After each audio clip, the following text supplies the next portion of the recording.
सर्वप्रथम पद्मविभूषण बाबासाहेब पुरंदरे यांचं स्मरण करून तुम्हा सगळ्यांचं मी पुन्हा एकदा कार्यक्रमात विनम्रतेने स्वागत करते आणि सगळ्या कलाकारांचे, इथे जमलेल्या सगळ्या मंडळींचे आणि मीडिया हाऊसेस सगळ्यांचे खूप खूप धन्यवाद सगळ्यांना. तुम्ही आत्ताच या स्टेजला फुलवंतीला सर्वदूर पोहोचवलेलं आहे आणि या पुढल्या आठवड्यात सुद्धा पूर्ण ताकदीनं पोहोचवणार आहात याची आम्हाला खात्री आहे. ज्या संख्येनं तुम्ही उपस्थित आहात आणि ज्या संख्येनं आम्हाला सगळे टॅग्स येतात आणि बातम्या वाचायला मिळतात आणि अर्थात 11 तारखेनंतर सगळे रसिक प्रेक्षक, मायबाप रसिक प्रेक्षक आणि सगळे मराठी माणसं त्याला उत्तम प्रतिसाद देतील अशी आशा बाळगून आम्ही आहोत. सो उत्तम कथेनाची सुरुवात झाली. त्यानंतर माध्यमांतर करायचं होतं. जेव्हा कथेचं, कादंबरीचं माध्यमांतर होतं ते नीट नाही झालं तरी देखील चित्रपट पडतो. तर अशा वेळेस माझ्याकडे अजूनही मेलमध्ये 7 ड्राफ्ट्स आहेत गणलेले फुलवंतीचे, जे नाही जमले, जमूनच नाही आले.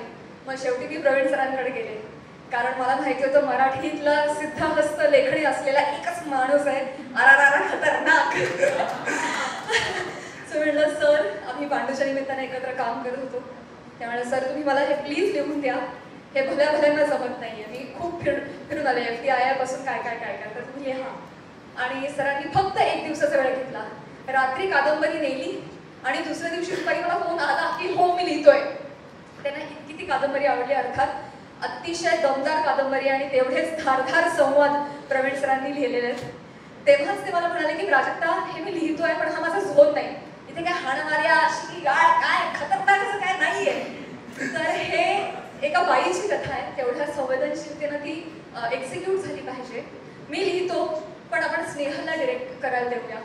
आणि मी एक क्षणाचाही विलंब नाही लावला, म्हणाले चालेल, कारण मी तुम्हाला सगळ्यांना माहितीच आहे की महिला राज यावं यासाठी मी किती आग्रही आहे. आणि इन जनरल आता सगळीकडे आपण पाहतोय, मला त्याचं काय अर्थ तो उदात्तीकरण करायचं नाही, पण इन जनरल महिलांवरचे अत्याचार, अन्याय, अपमान सत्र हे आपण सतत बघत असतो.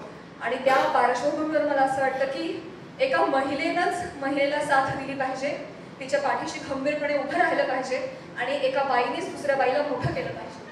आणि या थॉटमधून मी स्नेहल ताईला म्हटलं येस तू कर, मी आहे, मला आवडणार आहे हे. आणि खरंच जसं कृष्ण देखील म्हणाला की बाईची कथा बाईने मांडणं याचा फार मोठा इम्पॅक्ट होतो. आता छोटे छोटे प्रसंग जे आता तुम्ही पाहिलेत खरं तर, आणि खरी कथा तुम्ही 11ला पाहणार आहात, त्यामुळे मी ते सांगत नाही, परंतु इतके छोटे छोटे काही ग्लिम्सेस आहेत की कदाचित पुरुषाला नसते कळले, ते बाह्य म्हणून तिला कळले आणि तिने ते जपले आणि त्या पद्धतीने तिने एक्झिक्यूट केले. तर एकदा स्नेहल ताईसाठी जोरदार टाळ्या. ट्रेलर बघून तुम्हाला जाणवलं असेल की हे पहिलं दिग्दर्शन आहे तिचं, कुठेही जाणवणार नाही हे पहिलं दिग्दर्शन आहे, म्हणून इतकं कमालीचं केलं तिने ते. त्यानंतर एक गोष्ट आहे की चांगलं लिहिलंय, छान छान मस्त दिग्दर्शक छान, पण आता तिचं नीट शूट नाही ना झाली तरी देखील काही उपयोग नाही बुवा. आणि मग अशा वेळेस आम्हाला आठवण आली की भव्य दिव्य चित्रपट कोण बरं शूट करतं छान. देवाने आम्हाला देवाला पाठवलं आणि हिरामंडी, बाजीराव मस्तानी, पद्मावत असे सिनेमे ज्यांनी शूट केले तसे महेश लिमये, द महेश लिमये. आता सुद्धा ते रामायण ची एक मोठी फिल्म बनतीये, त्यासाठी तिथे आलेले आहेत, हे म्हणतात कट करा. पण एवढा मोठा सिनेमॅटोग्राफर आम्हाला मिळाला. माझ्यासाठी ही पर्वणी होते की ज्यांनी दीपिका, प्रियंका, करीना ह्या सगळ्यांना शूट केलंय, त्यांच्या लेन्समधून दाखवलंय, त्यांच्या लेन्समधून आपण सगळ्या महाराष्ट्राला दिसणार आहोत, हे मला फार भारी वाटतंय. त्यानंतर अर्थातच नृत्य आणि संगीत ह्या चित्रपटाचा फारच मोठा अविभाज्य भाग आहे आणि संगीतासाठी आम्हाला अविनाश विश्वजित लाभले, त्यांच्यासाठी सुद्धा जोरदार टाळ्या. हे त्यांचं पहिलं अविनाश विश्वजित म्युझिकल आहे आणि ते का आहे तुम्ही पाहताय आता, कारण त्यांनी 100हून अधिक कलाकार ह्या गाण्यांसाठी, BGM साठी त्यांनी एकत्रित आणले. लेयर्स बघायला मी जेव्हा जेव्हा रेकॉर्डिंगला जाते ना, ते हा तबला जरा खटकतोय गाणं, बरोबर बघतो असं म्हणून ते खाली स्क्रोल डाऊन करतात ना, तेव्हा मला कळतं की ती लेयर्स आहेत, ते शोध हवा लागतो.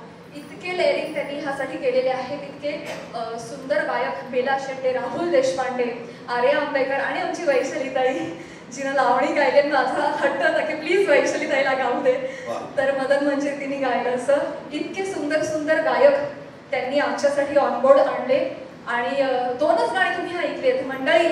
पिक्चर अभी बाकी है मेरे दोस्त, अजून 2 गाणी आहेत आणि ती सुद्धा धमाकेदार आहेत आणि त्या पल्याड जाऊन 2-3 डान्सिकल म्युझिकल्स आहेत आणि बीजीएम तर आहेच आहे, ज्यामुळे तुम्ही भारावून जाणार आहात मला खात्री आहे.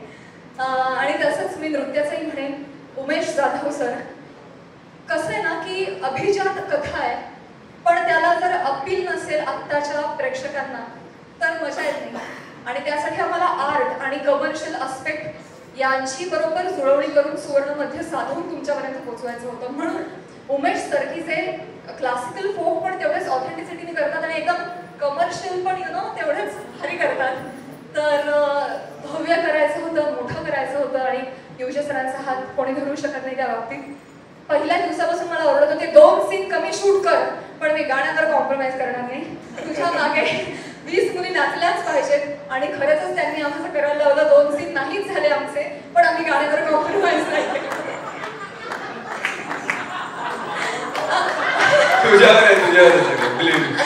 आम्ही प्रत्येक गाण्याला 2 दिवस प्रत्येक गाण्याला आम्ही शूट केलंय आणि सेकंड शेड्यूल सगळ्यात मोठं झालं त्या गाण्यासाठी. झालं कॉम्प्लिमेंट सर.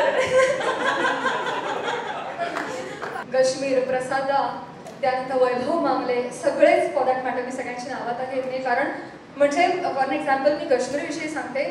आत्ता तो अशा पद्धतीनं धावतोय माझ्याबरोबर प्रमोशनला. काल पुण्यात होता, आज इथे मुंबईला आहे, परत आम्ही पहाटे पुण्याला निघणार आहोत आणि तरी रात्री 12 वाजता फोन करून मला ओरडतोय, प्राजक्ता तू हे रील नाही केलं, तू नाचत नाही, तू हे कर, तू हे का नाही करत, हे का नाही करत, हे कर, तू सांग तुझ्याकडे पैसे तर मी टाकू का पैसे, असं हा ओरडतोय. सो हे ह्यासाठी खरंच भाग्यवान असावं लागतं की तुम्ही जे उभारताय त्याला सगळे जोडीला जे येत आहेत ते तुमच्यापेक्षा जास्त पॅशनेट आहेत आणि जास्त तळमळीनं काम करतात. आणि एकनाथ दादांचं आता नाव काढलं सरांनी. येस, आता आमच्या आर्टवर सगळ्यात जास्त खर्च जर कुठे झाला असेल तर डेफिनेटली तो आर्टवर आहे. कारण हा पेशवे काळातला सिनेमा आहे. तो काळ उभं करणं हे सगळ्यात मोठं चॅलेंज होतं. सगळ्यांना शाल जोडीत देतेस माहिती, तू हसता, त्यांच्यामुळे 2 सीन कट झाले, त्यांच्यामुळे खर्च वाढला. शास्त्री तुम्ही बाबा हसताय म्हणून तर सार्कॅस्टिक वाटतंय हो. असं नाहीये. मी इन जनरल सांगते की सेट्सवर म्हणजे सांगायचा मुद्दा की तुम्हाला जे आता इथेही खोटी फुलं दिसतात, पण आमच्या सेटवर कुठलंही फुल खोटं वापरलेलं नाहीये. आम्ही जे दिवे वापरले ते सुद्धा कुठेही खोटे दिवे नव्हते, इलेक्ट्रिक्स नव्हते, सगळे आम्ही खरे दिवे वापरले. आम्ही वाती वेळेला माणूस सेटवर ठेवला तर पूर्ण वेळ त्याने बिकतात किंवा तेलावर त्या तेलासाठी आम्ही सगळ्यात जास्त आपण कश्मीरला खाली पाठवूया. मराठी चित्रपटसृष्टीमधील latest update, original web series, shows, गाणी आणि एंटरटेनमेंटसाठी आमच्या चॅनलला सबस्क्राईब करा आणि बेल आयकॉन दाबायला विसरू नका.